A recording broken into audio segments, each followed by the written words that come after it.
World health officials now confirm significant outbreaks of coronavirus outside Southeast Asia.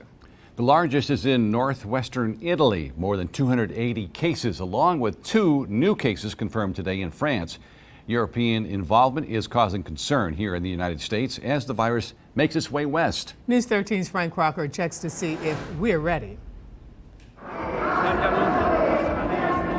A centuries-old tradition interrupted by a virus on the move. The Carnival of Venice cut short. Panic is more contagious than the virus. Health experts will tell you that disappointed partygoer is wrong. It's more a question of when we see the virus rather than if we see the virus. Dr. Teresa Herbert is Chief Medical Officer at Advent Health in Hendersonville, among the many watching the coronavirus headed our way. I think it makes it more real for us. China's a long way away, and people, as you say, do not generally vacation in Wuhan, China, but many people vacation in Europe. So it's now more likely the virus could touch down very close to home. Atlanta Airport's 38-minute flight away. People move around a lot, so I would anticipate that we will have some cases in Western North Carolina. What's being done to get ready now? Advent Health has its own plan. And this has given us time as health systems to prepare our staff, to look at our supplies, to anticipate an increased demand for medical care. Dr. Herbert says the region stands ready. We've talked to the local health department and the state health department, and they have plans in place to mitigate the situation should it the coronavirus become more widespread. Mitigation could eventually include preventive school, daycare, and business closings, just like China. Right now, though, we don't have any of the imported cases in North Carolina, so we have to wait and see. What looks like a harmless spot on your skin can sometimes be dangerous. As News 13's Jay Silter shows us, that was the case for a local woman who needed surgery to remove cancer and protect her eye.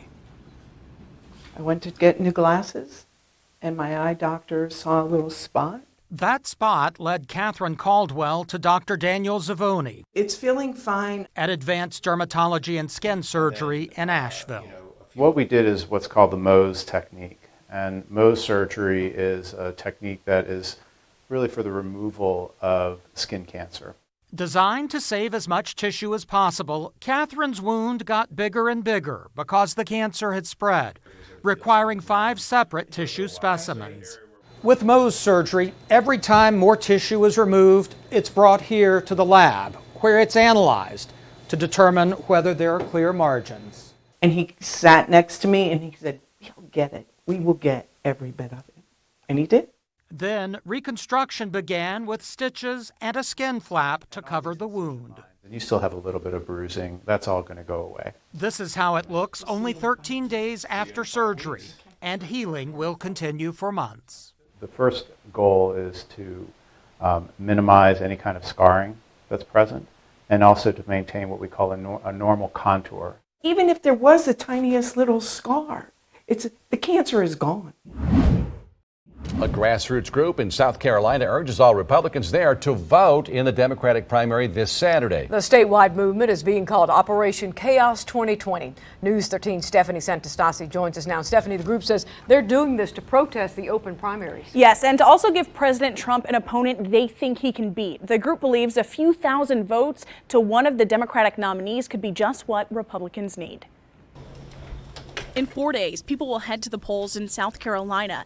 It's an open primary, which means any registered voter can vote in the Democrat presidential preference primary, something Republican activists say isn't fair. Our protest here is protesting the idea of crossover voting. Stephen Brown is the former chairman of the Greenville County Republican Party. He's one of the people now leading Operation Chaos 2020. We are specifically asking for Republicans and Trump supporters all across South Carolina to turn out and vote for Senator Bernie Sanders in the Democratic primary on Saturday. Brown says he's making that request in hopes of getting the South Carolina General Assembly to change the election laws. Our number one goal was to make an impact and show that we need closed primaries. Their second goal? To cause division among Democrats while also helping President Trump get reelected. Can you see why some people might think this strategy is a little bit shady?